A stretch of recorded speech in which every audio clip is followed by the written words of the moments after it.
News one Aurangabad में आप सभी का खैर मकदम है। जी हाँ नाजरीन, आज हमारे साथ मौजूद है जनाब जफर बिल्डर साहब। सर, आपका खैर मकदम है हमारे YouTube news channel news one Aurangabad में। जी। सर, जैसा कि कल एक वाकया पेश आया, एक नौजवान जिसका नाम मेहरान है, जिसके वालिद का नाम डॉक्टर सलीम है, इनके साथ एक वाकया पेश आया। मांझे से वो जख्मी हो गए, नायलॉन के मांझे से।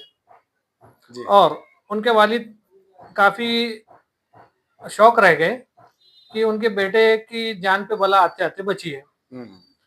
अब वो चाहते हैं कि इस नायलॉन के मांझे का सफाया समाज से किया जाए। बच्चा अमीर का है या बच्चा गरीब का है, बच्चा हिंदू का है या बच्चा मुसलमान का है, जान सबकी कीमती है, जान सबकी प्यारी है। हर माँ बाप को अपना बच्चा प्यारा है। लेकिन हम देख रहे हैं कि ये जो वाकया जिसकी जिक्र आपने की है, ये कोई पहला वाकया नहीं है। ऐसे अनगिनत वाकये शहर में पेश आ चुके हैं, लेकिन अब तक के प्रशासन की तरफ से कोई भी कार्रवाई, सख्त कार्रवाई इसके ऊपर होती हुई मेरे को नजर नहीं आई है। और यकीनन इसके ऊपर रोक लगना चाहिए। अगर आप किसी एक छोटे से बच्चे को पूछेंगे कि नायलॉन का मांझा कहाँ मिलता है, वो आपको दुकान तक लेकर जाएगा। बताइए, एक छोटे से बच्चे को मालूम है कि नायलॉन का मांझा कहाँ मिल रहा है, फिर पुलिस को और महानगर पालिका को कैसे नहीं मालूम कि नायलॉन का मांझा कहाँ मिल रहा है? कहीं मांझे के पीछे मांझे का खेल तो नहीं है? ये मेरा सीधा सीधा आपसे कहना है। सर, हुकूमत और इंतजामिया से आप क्या मांग करना चाहेंगे? इंतजामिया से यही मांग करूंगा कि इस नायलॉन मांझे के ऊपर जल्दी से जल्दी रोक लगना चाहिए। कई जाने इसके अंदर जा चुकी है, कई हादसे पेश आ चुके हैं। जैसे कि आपने बताया कि सलीम भाई का बच्चा, चल वो जख्मी होते होते बच गया, चलो अल्लाह ने उसको बचाया, अल्लाह उसकी हिफाजत फरमाए। लेकिन ये कब तक के चलेगा? मैं चाहता हूँ कि महानगर पालिका की तरफ से और पुलिस प्रशासन की तरफ से इसके ऊपर कड़े इक़दाम लिए जाए। और जो लोग मांझा बेच रहे हैं, मांझे की खरीदो फरोख्त कर रहे हैं, इनके ऊपर कड़ी से कड़ी कार्रवाई होनी चाहिए। नॉन बेलेबल सेक्शन लगाकर इनको जेल की सलाखों के पीछे डालना चाहिए।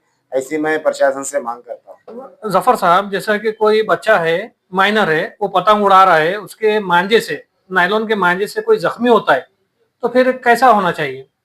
सबसे पहले तो होना ये चाहिए कि बच्चे ने मांझा कहाँ से खरीद कर लाया है। सबसे पहले कार्रवाई उसके ऊपर होनी चाहिए और कड़ी से कड़ी कार्रवाई होनी चाहिए।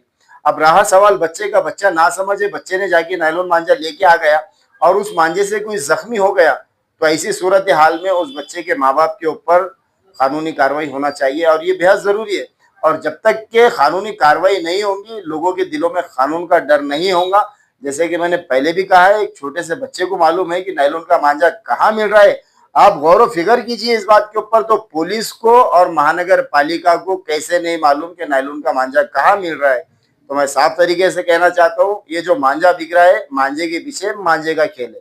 इसके अलावा जहां जहां पतंगों की दुकानें हैं और वहां पर मांझा बिक रहा है, तो पुलिस प्रशासन ने और महानगर पालिका के लोगों ने वहां जाकर उनकी तहकीक करना चाहिए कि कौन से क्वालिटी का मांझा बिक रहा है, कैसा मांझा बिक रहा है, कि इनके पास में नायलॉन का मांझा तो नहीं है, कि अंदर छुपा के तो नहीं रखे हुआ है, या फिर दुकान है, दुकान के पीछे घर है, घर में से मांझा तो नहीं बेच रहे। ये सारी चीजों की तहकीक होना चाहिए और महानगर पालिका की तरफ से एक टीम इसके लिए बनाई जानी चाहिए, जो अलग अलग इलाकों के अंदर जोन वाइज वो जाकर दुकानें चेक करे और तमाम दुकानों को जाके चेक करे।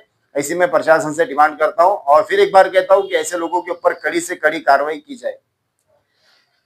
जी हाँ नाज़रीन, जैसा कि आपने सुना, ये थे जफर बिल्डर साहब, जो कि अपनी राय नायलॉन मांझे के ऊपर रख रहे थे। सर, न्यूज़ वन औरंगाबाद को आपने आपका कीमती वक्त दिया, जिसके लिए हम आपके ममनून और मशकूर हैं।